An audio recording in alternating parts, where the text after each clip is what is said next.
नमो नमो देवाय। मित्रों, आज आपका विषय है तैतृय आरण्यक में प्रतिपादित उपासना विद्या। जैसा कि आप सभी लोग जानते हैं, वेद मानव सभ्यता और संस्कृति के आदि ग्रंथ हैं। हमारे त्रिकालदर्शी महर्षियों ने अपनी तपश्चर्या के प्रभाव से दिव्य दृष्टि प्राप्त करके जिस परमार्थ शब्द का दर्शन किया, उसे ही मंत्रों के द्वारा अभिभक्त किया। कहा गया है, वेद प्रणहितो धर्मो यह धर्मस विपर्ययः वेदो नारायण साक्षात स्वयं पुरीति शुश्रुम। जैसा कि आप सभी लोग जानते ही होंगे, कृष्ण यजुर्वेद का जो आरण्यक है वो है तैतृय आरण्यक, जिसमें उपासना विद्या का वर्णन किया गया है। उपासना जैसे जिसकी हम उपासना करते हैं, जिस ब्रह्म की हम उपासना करते हैं, उसी का वर्णन तैतृय आरण्यक में किया गया है। जैसे संगीतोमय ब्रह्म की उपासना, व्याहृति रूप ब्रह्म की उपासना, ओंकारोपासना, मनोमय ब्रह्म की उपासना, विद्युतमय ब्रह्म की उपासना, प्राणोमय ब्रह्म की उपासना इत्यादि अनेक उपासनाओं का तैतृय आरण्यक में वर्णन किया गया है। किस प्रकार से कैसे हम अपने इष्ट देवता की उपासना करके उस परम ब्रह्म तत्व को प्राप्त करें, जिससे हमको मोक्ष की प्राप्ति हो सके। तो इसी का वर्णन, जैसे व्याहृति में ब्रह्म की उपासना है तो उसमें ओम भू भुवः स्व सुरीति इत्यादि मंत्रों का वर्णन किया गया है। मनोमय ब्रह्म की उपासना, जैसे हमें अपने मनोमय मन की उपासना करनी चाहिए। विद्युतमय ब्रह्म की उपासना, इस प्रकार से अनेक उपासनाओं का तैतृय आरण्यक में वर्णन किया गया है। जैसा कि आप सभी लोग जानते ही हैं कि जो पहला है संहितोपासना। संहितोपासना यानी तैतृयोपनिषद की शिक्षावल्ली में वर्णित है कि अधिलोक, अधिज्योतिष, अधिविद्या, अधिव्रज और अध्यात्म ये 5 महासंहिता कहे गए हैं। अधिलोक की उपासना में संहिता का प्रथम वर्ण क्या है? वो है पृथ्वी। अंतिम वर्ण है द्युलोक और मध्य भाग आकाश है और वायु संधान है। यही अधिलोक उपासना कहा गया है। अधिज्योतिष उपासना में संहिता का प्रथम वर्ण है अग्नि। जिस अग्नि से हम इस पृथ्वी लोक पर गार्हपत्य जीवन, अंत्येष्टि संस्कार इत्यादि अनेक संस्कारों को करते हैं, वही अग्नि। और यह जो अधिविध उपासना में संहिता का प्रथम वर्ग क्या है? आचार्य और अंतिम वर्ण शिष्य है, यानी विद्या संधि है और प्रवचन संधान है। यह अधिविद्य उपासना कही गई है। और अधिव्रज उपासना में संहिता का प्रथम वर्ण आता है पिता, यानी संतान संधि है और प्रजनन संधान है। कहते हैं कि यहाँ संतान संबंधी उपासना का वर्णन किया गया है।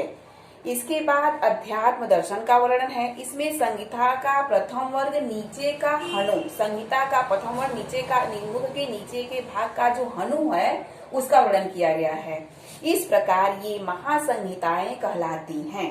यानी जो पुरुष इस प्रकार कही गई इन महासंहिताओं को जानता है और उपासना करता है, उसे प्रजा, पशु, ब्रह्म तेज, अन्न और स्वर्ग लोक की प्राप्ति होती है।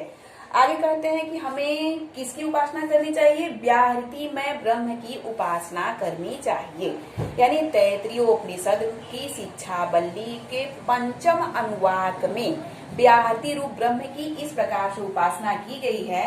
कही गई है कि भू भुवः स्वरिति या एतस् तिस्रो व्याहृतयः तामासुः स्मैतां चतुर्थी महाचमस्य प्रवेदयति मह इति तद ब्रह्म सह आत्मा अंगान्यन्या देवता भूरिति का अर्थ लोकः और भुवः इत्यंतरिक्षम स्व इत्यसौ लोकः अर्थात भूः भुवः स्वः ये 3 व्याहृतियां है। जैसे गायत्री मंत्र में कहा गया है, ओम भूर्भुवः स्वः तत्सवितुर्वरेण्यं भर्गो देवस्य धीमहि धियो यो नः प्रचोदयात्। तो इसमें जो ये तीन व्याहृतियां हैं, भू, भुवः और स्वः, यानी इसमें जो मह, इस चौथी व्याहृति को महाचमस्य यानी महाचमस का पुत्र, महाचमस एक ऋषि थे, उनके पुत्र थे, वो इस तीनों व्याहृति को जानते थे। और यह मह ही क्या है? ब्रह्म है। इसी मह को ही हम क्या कहते हैं? ब्रह्म है। और यही आत्मा है और अन्य देवता इसके अवयव यानी अंग हैं। इस प्रकार से यह व्याहृति, यह लोक है, भुवः अंतरिक्ष लोक है और स्वः जो है वह स्वर्ग लोक है।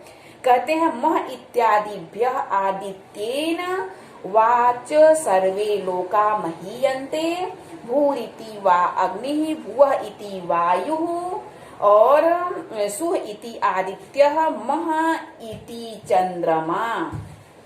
चंद्रमसा वाच सर्वाणि ज्योतिषि महीयन्ते, भूरिति वा ऋचः, भुवः इति सामानि, सुवः इति यजुंसि। इसका तात्पर्य यह है कि मह आदित्य है, आदित्य से ही समस्त लोक वृद्धि को प्राप्त करते हैं। और जो भू है वह क्या है? अग्नि है, भुवः वायु है और सुवः आदित्य है तथा मह चंद्रमा है। और चंद्रमा से ही संपूर्ण ज्योतियां वृद्धि को प्राप्त होती हैं। यह जो संपूर्ण ज्योति है, हम जो जिस नेत्रों से हम देखते हैं, जो ज्योति स्वरूप है, उसी से ही हम समृद्धि को प्राप्त करते हैं। यानी हमारे पास नेत्र न हो तो हम किसी भी चीज को या वस्तु को या इस सृष्टि को नहीं देख सकते हैं। तो इस प्रकार से यह जो चंद्रमा से ही संपूर्ण ज्योतियां वृद्धि को प्राप्त होती हैं, भूरिक है, भुवः साम है और सुवः जो है वह यजुः है। इन चारों में से प्रत्येक के चार चार विभाग किए गए हैं। अब यह लोक ऋग्वेद और प्राण पहली व्याहृति भू है। इस प्रकार अंतरिक्ष लोक, वायु, सामवेद और अपान ये दूसरी व्याहृति है, भुवः द्युलोक है और यजुर्वेद और व्यान ये तीसरी व्याहृति सुवः है। आदित्य, चंद्रमा, ब्रह्म, अन्न ये चौथी व्याहृति के रूप में कही गई है। इस प्रकार से जो भी व्यक्ति इस व्याहृति में ब्रह्म की उपासना करता है, वह आनंद शक्ति संपन्न अमृत तत्व को प्राप्त करके ब्रह्म तेजोमय हो जाता है। मेरे मित्रों, आज के लिए बस इतना ही। नमो नमः देववाणी।